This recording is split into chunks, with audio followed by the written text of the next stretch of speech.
देखिए अगला न्यूमेरिकल देखिए कह रहा है कि दो बिंदु आवेशों को वायु में एक निश्चित दूरी पर रखने पर उनके बीच 80 न्यूटन का क्या हो जाता है, बल कार्य करता है। तो आपको पता है कि दो बिंदु आवेश के कारण आपने एक ही फार्मूला पढ़ा है, वो पढ़ा आपने कूलाम का नियम। क्या होता है कूलाम का नियम? फार्मूला आपने पढ़ा है F बराबर 1/4 pi epsilon not Q1 into Q2 upon R square. ठीक है, सबसे पहले देखिए कहा है कि दो बिंदु आवेशों को वायु में रखेंगे तो परावर्तन के का मान कितना हो जाएगा, 1। वायु में एक निश्चित दूरी पर रखने पर उनके बीच 80 न्यूटन का बल कार्य करता है। तो पहले फर्स्ट कंडीशन देखिए, फर्स्ट कंडीशन। तो फर्स्ट कंडीशन में उसने कह दिया है कि जो हमारा फोर्स हो जाता है वो आपका कितना हो जाता है, 80 न्यूटन जब किसमें रखे गए हैं, वायु में रखे गए हैं। तो यहाँ पे फोर्स का मान लगा दीजिए, फोर्स का मान कितना है हमारा 80। तो ये हो गया आपका 80 1/4 पाई एप्सिलॉन नॉट ये हो गया Q1 into Q2 upon R square. ठीक है, क्वेश्चन पेपर कितनी हो जाएगी, फर्स्ट। नेक्स्ट कहा है कि इन्हीं आवेशों को एक परावैद्युत माध्यम में इतनी ही दूरी पर रखा है, सब कुछ सेम है, सिर्फ आपका माध्यम चेंज कर दिया गया है। पहले वायु थी, अब क्या कर दिया गया है, परावैद्युत माध्यम। तो परावैद्युत माध्यम के लिए क्या हो जाएगा, 1/4 पाई एप्सिलॉन नॉट K हो जाएगा। ठीक है, तो देखिए सेकेंड कंडीशन, तो सेकेंड कंडीशन में उसने परावैद्युत माध्यम कह दिया है। तो परावैद्युत माध्यम के लिए क्या हो जाएगा, F बराबर हो जाएगा 1/4 पाई एप्सिलॉन नॉट K। ठीक है, और ये हो गया आपका Q1 into Q2 upon R square. यह परावैद्युत माध्यम के लिए होता है फोर्स का फार्मूला। तो F बराबर हो गया 1/4 pi epsilon not K Q1 into Q2 upon हो गया आपका R स्क्वायर। तब इसमें उसने कह दिया है कि इन्हीं आवेशों को परावैद्युत माध्यम में इतनी ही दूरी पर रखा जाता है, तब इसके बीच जो बल हो जाता है वो आपका कितना हो जाता है, 8 न्यूटन। अब फोर्स का मान हो गया आपका 8। तो 8 बराबर हो गया आपका 1/4 पाई एप्सिलॉन नॉट। ठीक है, 1/4 K को अलग कर दो, ये हो जाएगा Q1 इंटू Q2 अपॉन हो जाएगा R स्क्वायर। तो 8 बराबर हो जाएगा 1/4 K को बाहर कर दो इधर, 1/K और ये हो गया 1/4 पाई एप्सिलॉन नॉट और ये हो गया Q1 इंटू Q2 अपॉन हो गया R स्क्वायर। ठीक है, इसके बाद देखिए, इसके बाद उसने कह दिया है कि आपको क्या निकालने हैं, माध्यम का परावैद्युतांक का मान निकालने, K का मान। तो K का मान आपको यहाँ पे फाइंड करने हैं। अगर समीकरण 1 से बात करें, समीकरण 1 से, समीकरण 1 से, तो समीकरण 1 से आप क्या देखेंगे, समीकरण 1 से आप देखेंगे 1/4 pi epsilon not Q1 into Q2 upon R square का जो मान है वो आपके किसके बराबर है, 80 के बराबर। तो ये हो जाएगा आपका 8 बराबर हो जाएगा 8 1/K और ये हो गया आपका 80। ठीक है, दिख रहा होगा, 8 को इससे काट सकते हैं, 8 एकम 8, तो ये हो गया आपका 8 नाम 80, तिरछे गुणा कर देंगे, 1 बराबर हो जाएगा 1/K और ये हो गया आपका 10। K बराबर कितना हो जाएगा, तिरछे मल्टीप्लाई करेंगे, K बराबर हो गया आपका 10। ठीक है, परावैद्युत माध्यम का मान हो गया आपका K बराबर 10। फिर से देखिए, कहा कि दो बिंदु आवेशों को वायु में एक निश्चित दूरी पर रखने पर, एक निश्चित दूरी पर रखने पर उसने कह दिया है कि उनके बीच 80 न्यूटन का बल कार्य करता है। ये भी आपको पता है कि दो आवेशों के बीच में जो फोर्स होता है कूलाम के नियम के अनुसार क्या फार्मूला होता है, F बराबर होता है 1/4 pi epsilon not Q1 into Q2 upon R square. ठीक है, इसके बाद उसने वायु कह दिया है, वायु के लिए परावैद्युतांक K का मान कितना होता है, 1 होता है। इसके बाद फर्स्ट कंडीशन में कहा है कि जब वायु में स्थित है तब उनके बीच का जो बल हो जाता है वो आपका हो जाता है 80 न्यूटन। तो F की जगह पे हो जाएगा 80, बाकी चीज क्या रहेगी, सेम। समीकरण नंबर हमने कितनी मान ली, 1। इसके बाद सेकंड कंडीशन उसने कहा है कि इन्हीं आवेशों को एक परावैद्युत माध्यम में इतनी ही दूरी पर रखा जाता है, दूरी सबको सेम है, तो इस बल का मान कितना हो जाता है, 8 न्यूटन। कब हो जाता है, जब उनके बीच जो माध्यम है वो कैसा है, परावैद्युत। कोई कुचालक पदार्थ का होगा, तब कुचालक पदार्थ परावैद्युत के लिए जो फोर्स का फार्मूला होता है, F बराबर होता है 1/4 pi epsilon not K Q1 into Q2 upon R square. तो इस कंडीशन में जो फोर्स का मान हो जाता है वो आपका कितना हो जाता है, 8। 1/4 पाई एप्सिलॉन नॉट, इस 1/K को कर दे रहे हैं अलग, Q1 into Q2 upon R square. 1/K को हमने लिख लिया इधर, 8 बराबर हो गया 1/K into 1/4 pi epsilon Q1 into Q2 upon R square. समीकरण 1 से इससे बात करेंगे। समीकरण 1 से क्या देखेंगे, ये चीज हमारी किसके बराबर है, 80 के बराबर है। ये वाली जो चीज है वो हमारी किसके बराबर है, 80। तो इसकी जगह पे हम कितना लगा सकते हैं, 80 लगा सकते हैं। तो 8 बराबर हो जाएगा 1/k, ये हो जाएगा आपका 80। 8 दान कितने हो जाएंगे 80, तिरछी मल्टीप्लाई करेंगे कितना मिलेगा आपको, k बराबर हो जाएगा 10।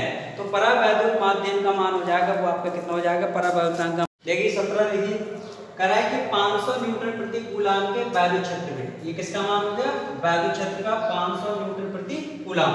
तो वैद्युत क्षेत्र की तीव्रता को किससे लिखते हैं, E से। तो E बराबर हो गया आपका 500 न्यूटन प्रति कूलाम।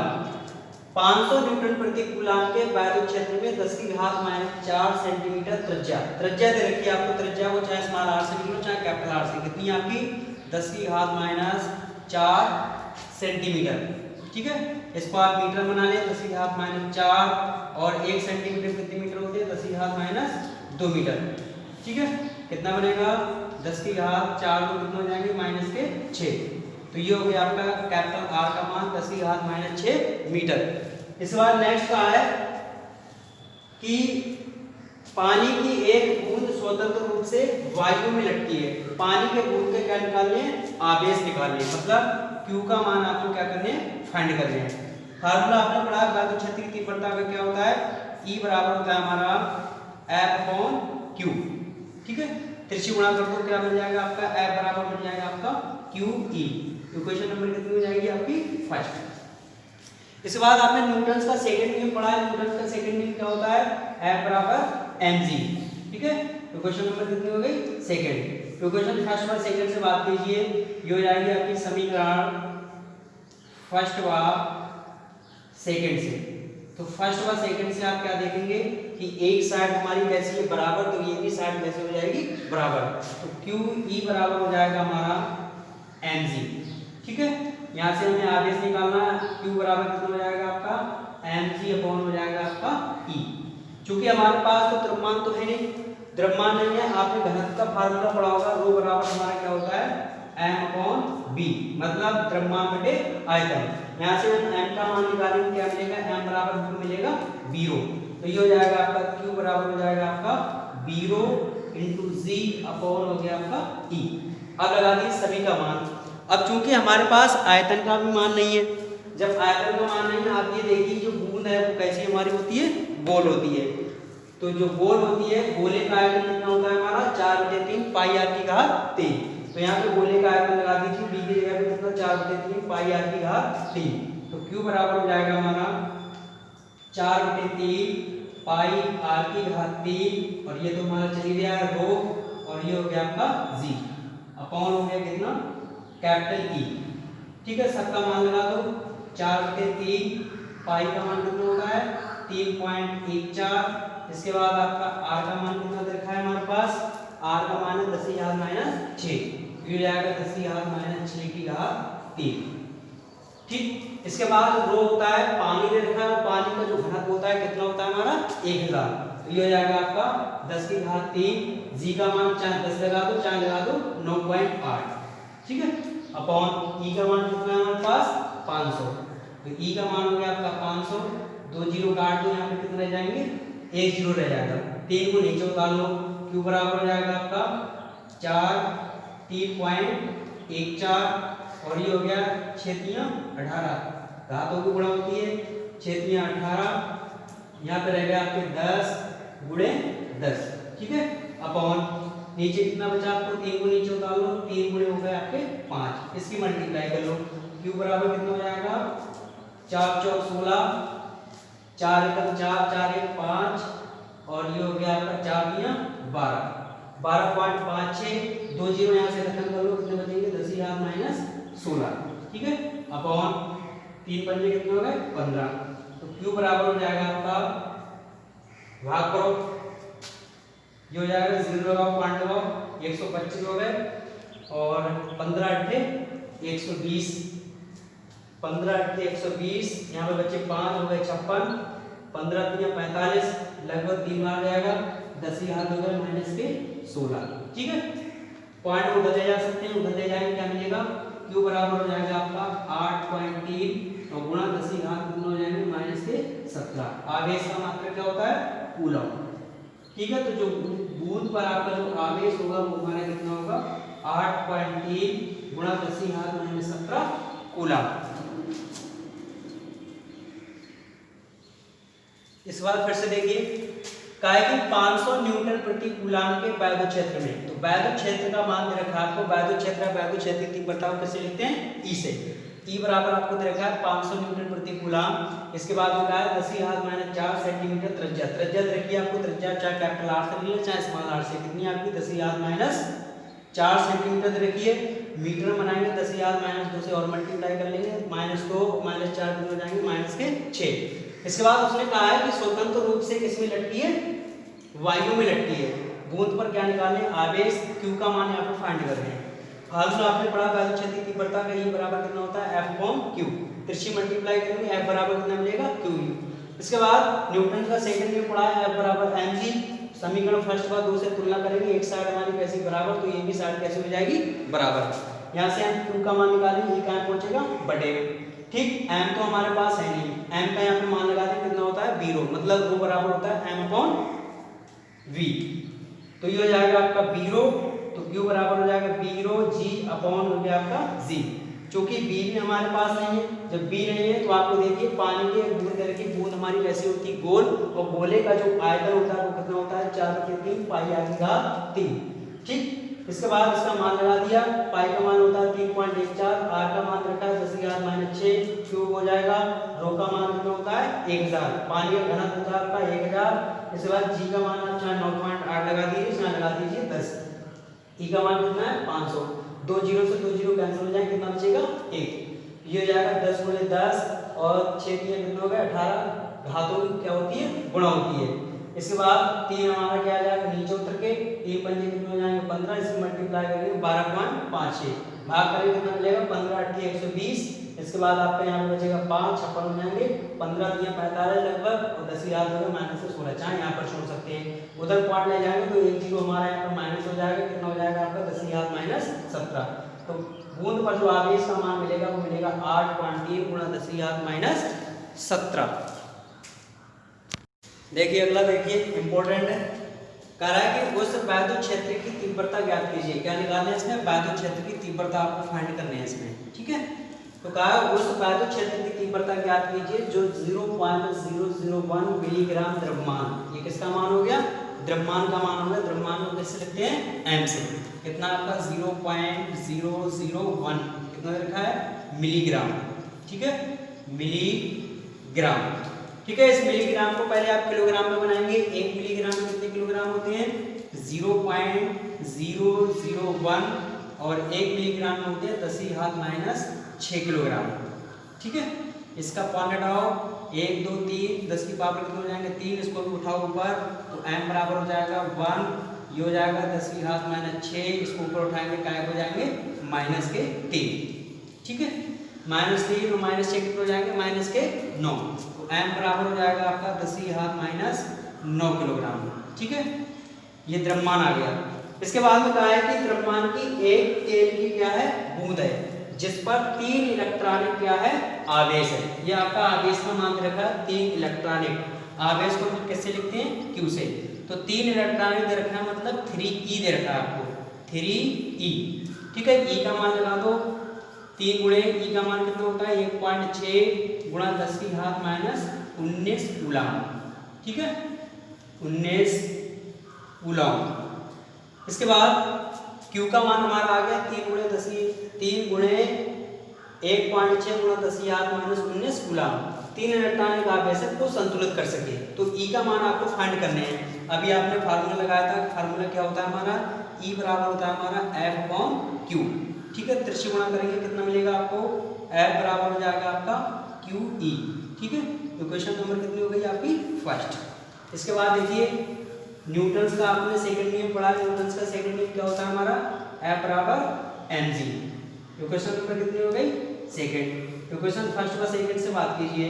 समीकरण फर्स्ट व सेकंड से तो फर्स्ट व सेकंड से आप देखेंगे क्या देखेंगे कि एक साइड हमारी कैसी है बराबर, तो ये भी साइड एक दूसरे के कैसे हो जाएगी बराबर। तो ये हो जाएगा आपका QE बराबर हो जाएगा कितना mg। आपको निकालने क्या है बाजू क्षेत्र की तीव्रता E का मान निकालने, तो E का मान यहाँ से निकालेंगे Q किस में पहुंचेगा इनटू में इसलिए mg अपॉन हो जाएगा आपका Q। ठीक है, अब सबका लगा दीजिए मान लगाएंगे क्या मिलेगा आपको, E बराबर हो जाएगा आपका m का मान लगाओ कितना है 10 की घात -9, ठीक। जी का मान लगा दीजिए 10 लगा दीजिए, ठीक है, अपॉन क्यू का मान कितना रखा है हमारे पास, क्यू का मान रखा है 3 गुणे 1.6 गुणा 10 की घात -19, ठीक है। इसको उठा लीजिए ऊपर, इसको सॉल्व करो तो E बराबर रह जाएगा 10 की पावर क्यों रह जाएंगे ऊपर 10 की घात -8, ठीक है। इसको ऊपर उठाएंगे क्या हो जाएंगे प्लस के 19, ठीक है, अपॉन नीचे कितना हो गया आपका, नीचे हो गया 3 गुणे 1.6, ठीक है। पॉइंट डाल लीजिए इसका, इनको हटाओ ऐसे ही नहीं, तो यहाँ पे कितना रह जाएगा आपका E बराबर हो जाएगा 10 की घात -8 ये है, 10 की पावर 19 ये है, कितने बचेंगे 10 की घात -10 की पावर 10 की पावर 11, तो ये हो जाएगा 10 की पावर 11 और नीचे बचेगा 1.6, पॉइंट हटाइए 0 बढ़ा दीजिए, ठीक है। इसके बाद आपका E बराबर हो जाएगा 1 0 से निकाल लीजिए कितने हो जाएंगे आपके 100, ऊपर कितना बचा 10 की पावर 10 अपॉन कितने हो जाएंगे आपके 16 48, ठीक है।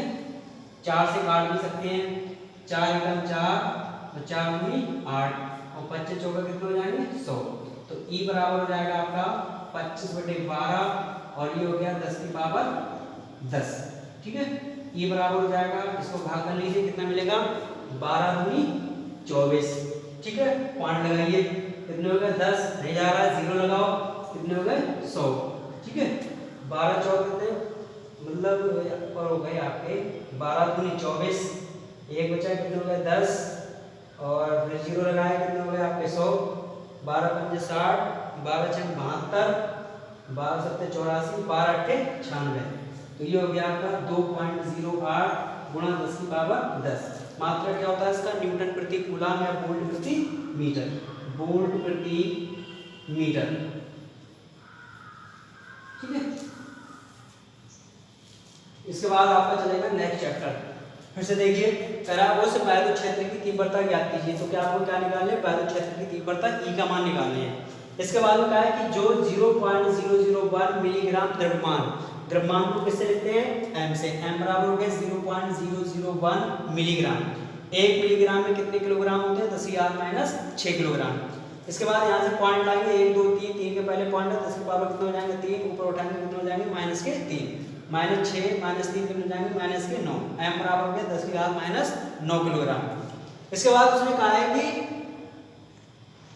एक तेल की बूंद जिस पर आपका 3 इलेक्ट्रॉनिक आवेश, तो आवेश का मान 3 इलेक्ट्रॉन दे रखा है, Q बराबर हो जाएगा 3E, E का मान कितना होता है ये 0.6 गुणा 10 की घात -19 कूलम। इसके बाद E बराबर हमारा होता है F/Q, तिरछी गुणा करेंगे F बराबर कितना मिलेगा QE। न्यूटन का सेकंड नियम आपने पढ़ा है क्या होता है F बराबर mg। समीकरण फर्स्ट पर सेकंड से बात करेंगे, एक साइड हमारी कैसी बराबर, तो ये भी साइड एक दूसरे कैसे हो जाएंगी बराबर। हमको निकालना है किसका मान E का, तो Q आपका इंटू में टाइम पहुंचेगा बटे में, सबका लगा दीजिए मान, M का मान कितना 10 की घात -9, G का मान कितना होता है 10, Q का मान लगा दीजिए कितना है 3 गुणे 1.6 गुणा 10 की घात -19, ठीक है। इसको हमने यहाँ से 0 खत्म कर लिया, कितना बचा 10 की घात -8, इसको ऊपर उठाएंगे माइनस के टाइप हो जाएंगे प्लस के, ठीक। नीचे रहेगा 3 गुणा 1.6, इसके बाद 19 में से आपका 8 जाएगा कितने बचेंगे आपके 11। इसके बाद यहाँ से हमने पॉइंट हटा लिया, ये हो गया आपके 10, यहाँ से 1 0 हमने और निकाला है, 1 0 और निकाले कितने रह जाएंगे यहाँ पर 10 रह जाएंगे, ये हो जाएगा आपका 100 और इसकी जाएगी गुणा कितने हो जाएंगे 16 3 48। इसके बाद 4 से हमने इसको काटा है, 4 एकम 4, 4 दूनी 8, 4 दूनी 8, 2 बचे 20 हो गए, 4 पंजे 20, 25 बटे कितने हो गए आपके 12। इसके बाद भाग करेंगे कितना हो जाएगा 12 दूनी 24, पॉइंट लगाएंगे कितने बचे यहाँ पर 1 बचा 10 हो गए, नहीं जाएगा, फिर आप क्या करेंगे 0 लगाएंगे 100 हो जाएंगे और 12 8 कितने हो जाएंगे 96। तो 12×96 तो E बराबर हो जाएगा आपका 2.08 गुणा 10 की पावर 10 वोल्ट प्रति मीटर या न्यूटन प्रति कूलम। तो इसके बाद आपका अगला चैप्टर चलेगा।